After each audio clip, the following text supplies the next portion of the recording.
What if I told you that walking onto a university campus for the first time without knowing the right English could make you feel completely lost, even if your grammar is perfect? Yes, you heard that right. Perfect grammar is not enough. Today on Next Level English, we are going deep into the real English of university life. The chunks, the vocabulary, the sentences that professors, students, and staff actually use every single day on campus. Whether you are preparing to study abroad, already at a university, or just want to sound like a confident native level speaker in academic settings, this episode is made for you. Stay with us because by the end of today, you will be speaking campus English like you have been there for years. Welcome back to Next Level English, everyone. I am Tom. And I am Maya. And Tom, I am so excited about today because honestly, this is one of the most practical topics we have covered. Absolutely. And you know what is interesting, Maya? A lot of learners come to us and they say their English is good. They pass their IELTS, they pass their TOEFL, but then they arrive on campus and suddenly they feel lost. Someone says something in the hallway and they just smile and nod without understanding a word. Oh, I know that smile and nod. We have all been there. And the reason that happens is because university English has its own world. It has specific chunks, specific vocabulary, and specific ways of expressing things that textbooks simply do not teach you. So let us start from the very beginning. Day one on campus. What is the first thing that happens? The first thing is orientation. Now, orientation is a really important word. It's not just a word, it's actually a chunk when you hear it in context. You will hear people say, "Did you go to orientation?" or "Orientation starts at 9." Orientation means the introductory event where the university shows new students around, explains the rules, and helps everyone get settled. And that word settled is important too. You'll hear getting settled a lot in the first week, as in I'm still getting settled into campus life.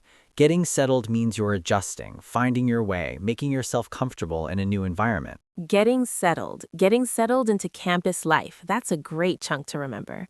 Now, Tom, let us talk about the academic side, because on day 1 or day 2, students have to sort out their classes. Right, and the chunk here is sort out your classes. Sort out means to organize, to deal with, to get things in order. So you might hear a student say, I need to sort out my schedule before the semester starts. Sort out your schedule, sort out your classes. And speaking of schedule, there's another very important document that every student gets at the beginning of each course. It's called the syllabus. Now, a lot of learners know this word, but the chunk around it is what matters. Professors will say, it's all in the syllabus, or check the syllabus, or according to the syllabus, the first assignment is due in week 3. Due, that's another massive vocabulary word on campus. Due means the deadline, the date something must be submitted. So you'll constantly hear, when is this due? Or the paper is due on Friday, or the assignment was due yesterday. If something was due yesterday and you did not submit it, you are in trouble. Yes, you're definitely in trouble. And that brings us to another very common chunk, which is hand in. Hand in means to submit your work. You will hear professors say, please hand in your essays by midnight, or make sure you hand it in on time. Hand in your assignment, hand in your paper. And the opposite problem, which a lot of students face, is falling behind. Falling behind means you're not keeping up with the work. You're getting slower, missing readings, missing assignments. Someone might say, I really fell behind in my chemistry class, or try not to fall behind in the first week because it's hard to catch up. Catch up is the partner chunk to falling behind. If you fall behind, you need to catch up. Catch up means to reach the same level again after being behind. I spent the whole weekend trying to catch up on my readings. Catch up on your readings, catch up on your coursework. Coursework is another key word. Coursework refers to all the assignments, projects, and tasks you do throughout the semester as part of your grade. It's different from the final exam. Someone might ask, how much of the final grade is coursework? Or, I did well on the coursework but struggled in the exam. Now, let us move to something that a lot of international students feel nervous about, and that is talking to the professor outside of class. In university culture, professors have what is called office hours. Office hours are set times when students can come to the professor's office and ask questions or get help one-on-one. And students are often afraid to use office hours, but you absolutely should. A very natural chunk to use is I would like to come to your office hours, or are you available during office hours this week? Or even I stopped by your office hours but you weren't in. Stopped by means you visited quickly or casually, stopped by the office, stopped by to ask a question. Stopped by. That's such a natural phrasal verb. And another one connected to office hours is follow up. You might say to a professor, I just wanted to follow up on our conversation from last class. Follow up means to continue a conversation or action from before. Follow up on something. Speaking of following up, let's follow up on the social side of campus now, because university is not just about studying. There's a whole culture of group work and collaboration. Yes, and one chunk that comes up constantly is pull together, as in, let's pull together our notes before the presentation. Pull together means to combine efforts or materials. The team really pulled together under pressure. Pull together. Another very campus-specific phrase is study group. A study group is when a group of students get together regularly to review material, quiz each other, and prepare for exams. You'll hear, are you in a study group? Or we formed a study group for the midterm. Midterm, by the way, is the exam that happens in the middle of the semester. Mid means middle, term means semester. So midterm is the middle of semester exam. And then at the end of the semester, you have the final, which is the final exam. People just call it the final, as in, I stayed up all night studying for my final. And staying up all night studying has its own special chunk, which is pull an all-nighter. Pull an all-nighter means you studied through the entire night without sleeping. Pull an all-nighter. Pull an all-nighter. That's one of the most famous university chunks in English. You'll definitely hear this one. I had to pull an all-nighter before the chemistry final. Or I'm exhausted, I pulled an all-nighter. And honestly, we don't recommend it. But we do recommend knowing the vocabulary. Exactly. Now, Maya, what about the vocabulary around choosing your classes? Because in many universities, especially in North America, students have some freedom in picking their courses. Great point. So when you're choosing your classes, there are two important terms. The first is required courses, sometimes called core courses. These are the classes you must take, no choice. And then there are electives. Electives are classes you choose yourself based on your interest. You will hear, I have 3 required courses this semester and 1 elective. Electives. And a common question is, which elective are you taking? And connected to choosing classes is the word prerequisites. Prerequisites are the courses you must have already completed before you can join a certain class. So a professor might say, this course has a prerequisite. You must have completed Introduction to Biology before joining. If you don't have the prerequisite, you can't enroll in the course. Enroll. Enroll in a course means to officially sign up and register for it. And the opposite is drop. Drop a course means to officially remove yourself from a class. I dropped my economics class because it was too much with my other workload. Drop a course. Drop the class. Workload is a very important campus word. Your workload is the total amount of work and studying you have to do. You might say, the workload in my program is really heavy, or I'm struggling to manage my workload this semester. Heavy workload. Manage your workload. And managing your workload is connected to another great chunk, which is keep on top of things. Keeping on top of things means staying organized and not letting work pile up. You really need to keep on top of your readings if you want to do well. Keep on top of. Keep on top of your work. That is such a useful one. And pile up is the opposite. If you do not keep on top of things, work piles up. I let my readings pile up and now I have so much to catch up on. Pile up. Things pile up when you ignore them.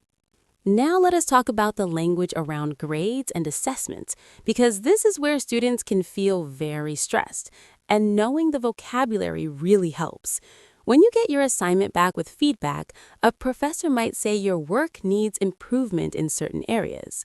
Needs improvement is a soft academic phrase. It is more polite than saying it is bad. Needs improvement. And professors often write comments like, expand on this idea. Expand on means to write more about something, to develop the point further. You made a good argument, but you need to expand on it with more evidence. Expand on your ideas.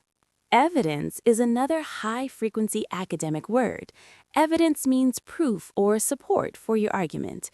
Your thesis is interesting, but you need more evidence to back it up. Back it up means to support it. Back up your claims with evidence. Back up your argument. That is a great chunk. And connected to that is cite your sources. Cite means to officially reference or mention where your information came from.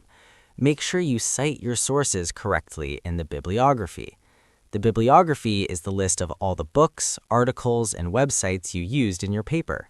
And one more academic chunk that students hear all the time is in your own words. Professors will say, explain this concept in your own words. In your own words means don't copy, don't paste, rephrase it yourself to show you understand it. In your own words.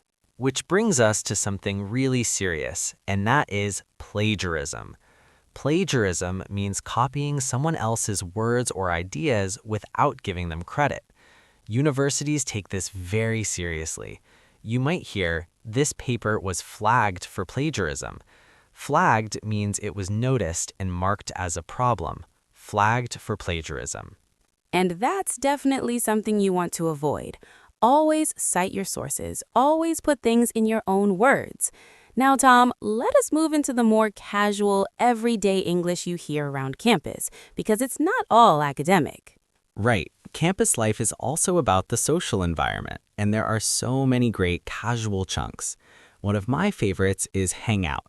Hang out simply means to spend time with someone in a relaxed way. Do you want to hang out after class? Or we hung out at the student union last night. The student union, by the way, is the building on campus where students go to relax, eat, attend events, and join clubs. Join clubs. That is such an important campus activity. You'll hear, have you joined any clubs yet? Or I joined the debate club in my first week. Clubs are student organizations based on shared interests, and the chunk that goes with them is get involved. You should get involved in campus life. Get involved means to participate actively, to take part in things. Get involved. Get involved in campus activities. And another one is make the most of your time. You'll hear advisors and professors say, make sure you make the most of your university experience. Make the most of means to use something fully, to take advantage of every opportunity. Make the most of your university experience. Make the most of it. And one final vocabulary area before we wrap up today, and that is talking about your major and your program. Your major is the main subject you're studying. Your program is the full course of study you're enrolled in. You'll hear, what is your major? And what program are you in? Or I'm in the engineering program. Or I'm majoring in psychology. And when someone asks what year you in, the terms are first year, sophomore, junior, and senior in the North American system. A first-year student is new to university, a sophomore is in their second year, a junior is in their third year, and a senior is in their final year. I'm a junior, so I have one more year after this. These terms are so important to understanding conversation on campus, and the chunk that seniors often use is I'm in my final year, or I'm wrapping up my degree. Wrapping up means finishing or completing. Wrapping up my degree. Wrapping up the semester. So let's do a quick round of the most important things we covered today for our next level English audience. First, sort out your schedule. Hand in your assignments and never fall behind. If you do fall behind, catch up quickly. Know your syllabus, watch your due dates, and if you need help, go to office hours. Use the chunk, I would like to stop by during office hours. Stop by during office hours. Expand on your ideas. Back up your arguments with evidence and always cite your sources. Never get flagged for plagiarism. Remember that one. Flagged for plagiarism. Get involved on campus, join clubs, make the most of your university experience, and keep on top of your workload so things don't pile up. Pull an all-nighter only when absolutely necessary. And know the difference between your required courses, your electives, and your prerequisites. Today was packed with real university English. These aren't textbook sizes. These are the chunks in vocabulary that real students and professors use every single day on campus. Keep on top of these. Practice them. Use them. That's all for today's episode of Next Level English. If this episode helped you, share it with a friend who's heading to university or studying abroad. It might just be the most useful thing they hear before stepping onto campus. And remember, language is not just about grammar. It's about knowing the right words in the right situations. That's what takes you to the next level. Until next time, keep learning and keep growing. See you in the next episode.